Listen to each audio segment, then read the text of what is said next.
Bem, a gente começa aqui agora a nossa segunda aula dentro dessa parte de estrutura do Sistema Financeiro Nacional e a gente vai falar hoje sobre o Conselho Monetário Nacional. Conselho Monetário Nacional rima com maioral. O Conselho Monetário Nacional ele é o maioral do sistema financeiro, ele é o órgão mais importante. Mas eu já te faço uma pergunta. O Conselho Monetário Nacional ele está em qual nível do sistema financeiro? Ele está no nível normativo. Ele está no nível regulador. A gente viu isso, né? Lembra, vou te dar um conselho para os teus estudos. Se tiver conselho no nome, é um órgão normativo, é um órgão regulador. A gente sempre vai voltar a esse desenho inicial. Então, quando eu for fazer as outras aulas dos outros órgãos, a gente inicia também com essa telinha, porque essa divisão, esses níveis do Sistema Financeiro Nacional, isso tem que estar na veia, beleza?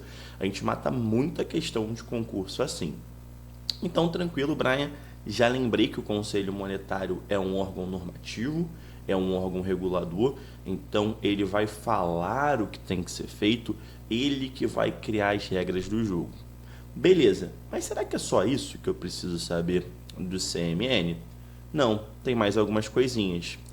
Vamos lá. O Conselho Monetário Nacional ele é o órgão superior. Isso a gente já tinha conversado, né? Então ele é o órgão superior do Sistema Financeiro Nacional. Vamos marcar aqui, órgão superior. E ele tem a responsabilidade, ele tem várias responsabilidades, mas a principal responsabilidade dele é formular. Olha como formular é um verbo bonito, né? Ou seja, eu vou aqui indicar, eu vou criar um desenho de como a política da moeda e do crédito deve ser feita. Com quais objetivos? Com o objetivo da estabilidade da moeda e o desenvolvimento econômico e social do país.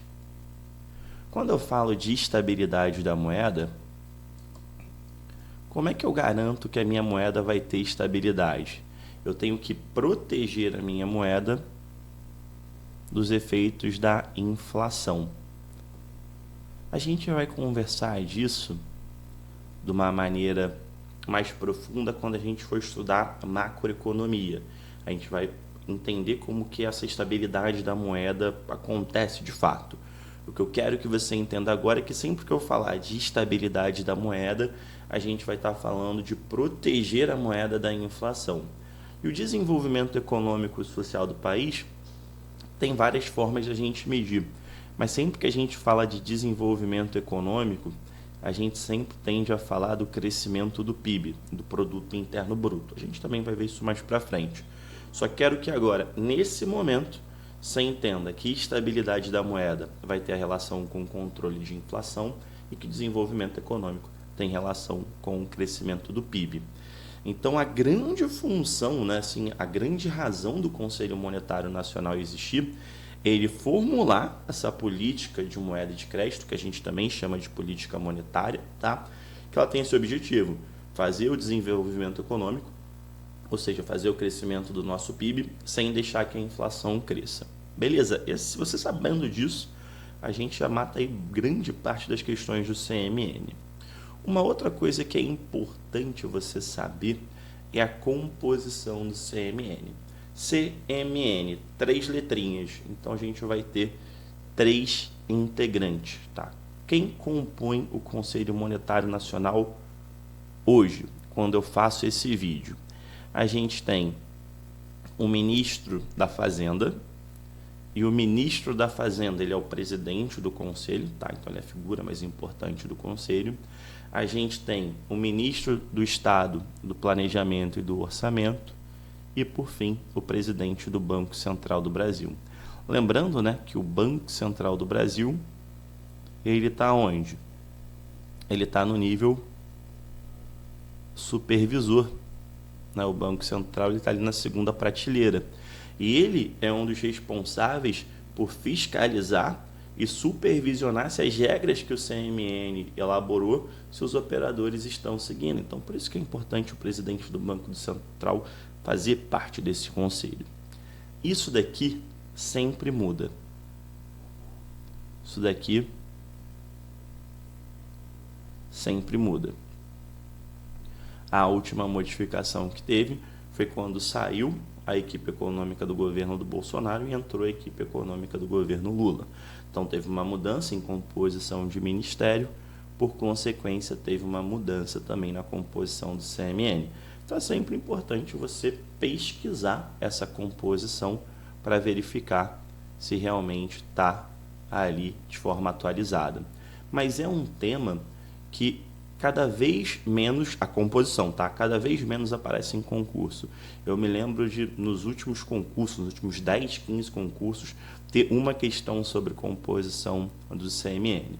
Então, saiu o edital do concurso que você vai estudar, você vai olhar a lei daquela época e vai ver qual é a composição do CMN na época do lançamento do edital, que vai ser a composição do CMN válida para a tua prova.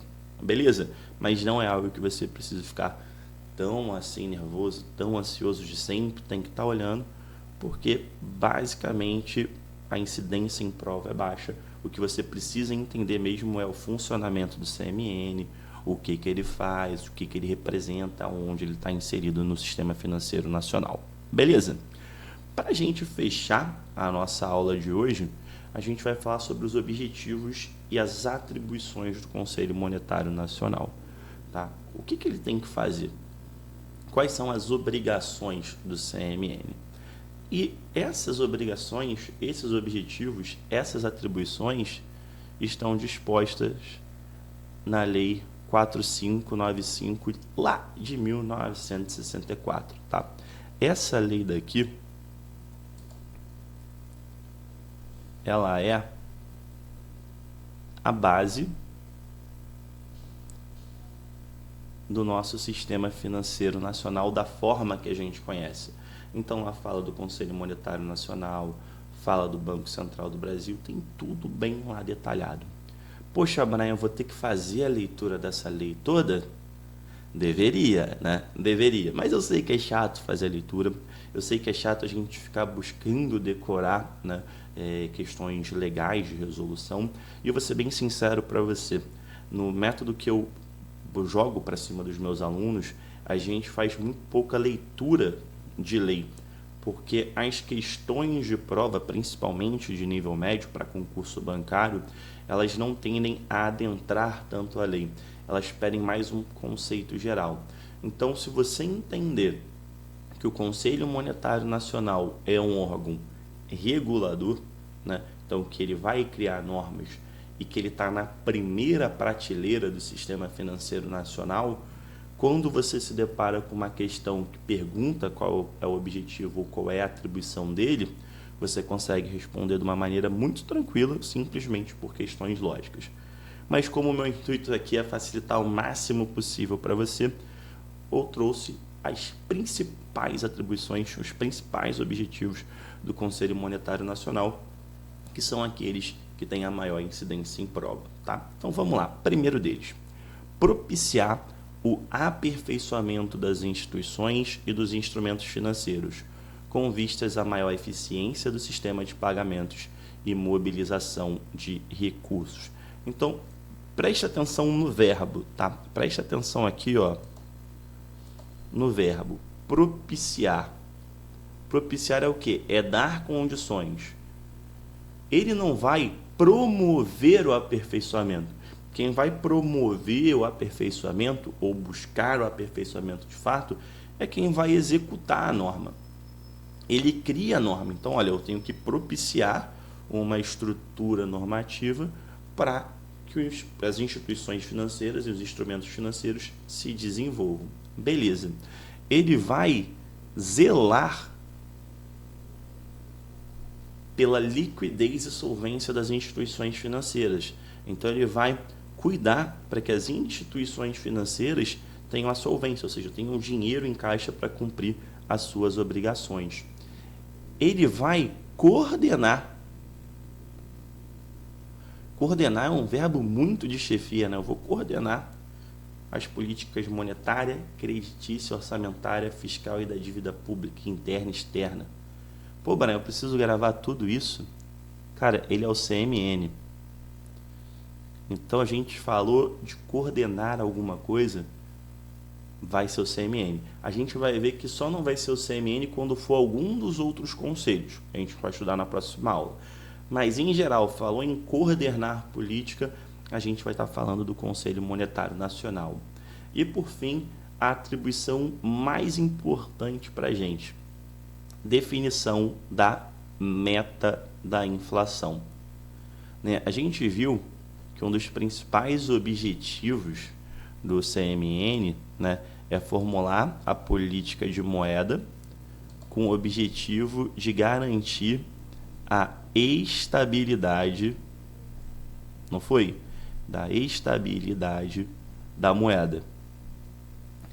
E eu falei que essa estabilidade da moeda, ela tem relação com proteger a moeda da inflação. Então, o CMN ele vai definir a meta da inflação.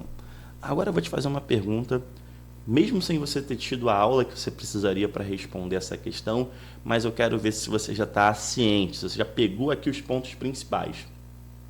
Quem vai definir a meta da inflação é o CMN, mas quem vai bater a meta da inflação? Quem vai correr atrás para bater a meta da inflação? Vai ser o CMN? Sim ou não? Hein? Não. Porque o CMN ele não faz nada, ele só manda fazer. Então, ele vai definir a meta da inflação. Quem vai buscar o atingimento da meta da inflação? Vai ser o Banco Central. Porque o Banco Central é o cara que executa o que o CMN pede. A gente vai ver isso com mais calma na aula do Banco Central. Só que eu quero que você já tenha isso em mente, essa capacidade lógica de entender o que cada um faz simplesmente pelos níveis. Então, se eu estou no nível regulador, no nível normativo, se eu, CMN, estou no nível normativo, eu não vou botar a mão para fazer nada, eu só mando fazer. Então, eu estabeleço a meta da inflação. Quem vai correr atrás para bater vai ser o Banco Central. Beleza? Com essas brincadeirinhas, com esses links básicos que a gente fez, você já consegue responder às questões que versam sobre o Conselho Monetário Nacional. Se tiver alguma dúvida, pode deixar aqui nos comentários, porque eu pretendo, no final da nossa sequência de aulas que eu já tenho planejadas, fazer ali talvez uma aula de tirar dúvidas e pegar as dúvidas aqui dos comentários para isso. Beleza? Na nossa próxima aula, a gente fecha o nível normativo falando do Conselho Nacional de Seguros Privados e do Conselho Nacional de Previdência Complementar. Forte abraço, bons estudos e até a nossa próxima aula.